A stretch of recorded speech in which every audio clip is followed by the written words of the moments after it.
इस दौरान बहुत सारे रिटेलर्स बाइंग कर रहे होते हैं और बहुत सारे रिटेलर्स सेल कर रहे होते हैं। इस वजह से इस रेंज के ऊपर और नीचे बहुत ज्यादा लिक्विडिटी क्रिएट हो जाती है। तो जैसा कि मैंने आप लोगों को डुअल ट्रैप मॉडल वाले एपिसोड में बताया हुआ है कि जब स्मार्ट मनी प्राइस को किसी भी डायरेक्शन में ले जाना चाहते हैं तो सबसे पहले वो दोनों साइड की लिक्विडिटी को ग्रैब करते हैं। तो इस कंडीशन में यानी कि बुलिश मार्केट में सबसे पहले स्मार्ट मनी प्राइस मैनिपुलेट करके इस रेंज का ब्रेक डाउन कराते हैं। अब जैसे ही प्राइस इस रेंज को ब्रेक डाउन करता है, यहाँ पे बहुत सारे बायर्स जो रेंज के अंदर बाइंग किए हुए होते हैं उनका स्टॉप लॉस हिट हो जाता है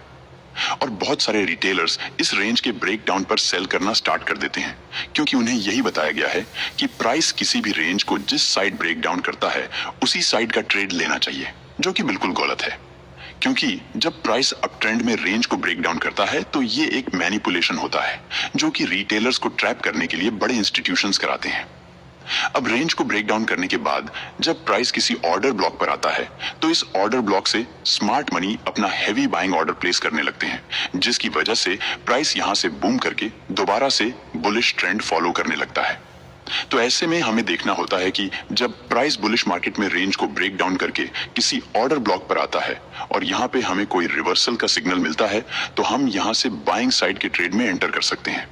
क्योंकि इस कंडीशन में प्राइस के इस रेंज के ऊपर की लिक्विडिटी को हंट करने जाने की प्रोबेबिलिटी बहुत अधिक होती है। अगर आप यहां से एंट्री करते हैं तो इसका मतलब होता है कि आप स्मार्ट मनी के माइंडसेट से चार्ट को समझकर स्मार्ट मनी के साथ में एंटर कर रहे हैं। लेकिन अगर आप यहां पे एंट्री नहीं कर पाते हैं और आपसे ये मैनिपुलेशन वाली एंट्री मिस हो जाती है तो अब आपको वेट करना होता है कि जब प्राइस इस रेंज के ऊपर की लिक्विडिटी को हंट करने के बाद एक रिट्रेस देता है, किसी स्ट्रॉन्ग रिएक्शन जोन पर आता है और वहां पे कोई बुलिश सिग्नल मिलता है तो आप यहां से भी बाइंग साइड के ट्रेड में एंटर कर सकते हैं,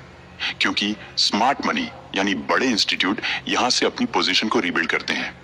अगर आप यहां रिट्रेसमेंट में कोई कंफर्मेशन देखकर बाइंग कर रहे हैं तो इसका भी मतलब होता है कि आप स्मार्ट मनी के साथ में अपना ट्रेड प्लान कर रहे हैं।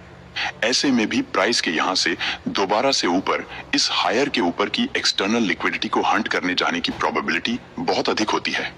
जो मैनिपुलेशन सेटअप मैं आप लोगों को बता रहा हूं, इसी तरह के एक सेटअप को यूज करके मैंने हाल ही में ट्रेड किया था, जिसमें मैंने काफी अच्छा मूवमेंट कैप्चर किया था और उस ट्रेड में मुझे काफी अच्छा प्रॉफिट भी हुआ था। चलिए उस लाइव ट्रेड के पीछे का लॉजिक समझते हैं ताकि आपको रियल मार्केट में चार्ट को एनालाइज करना आ जाए।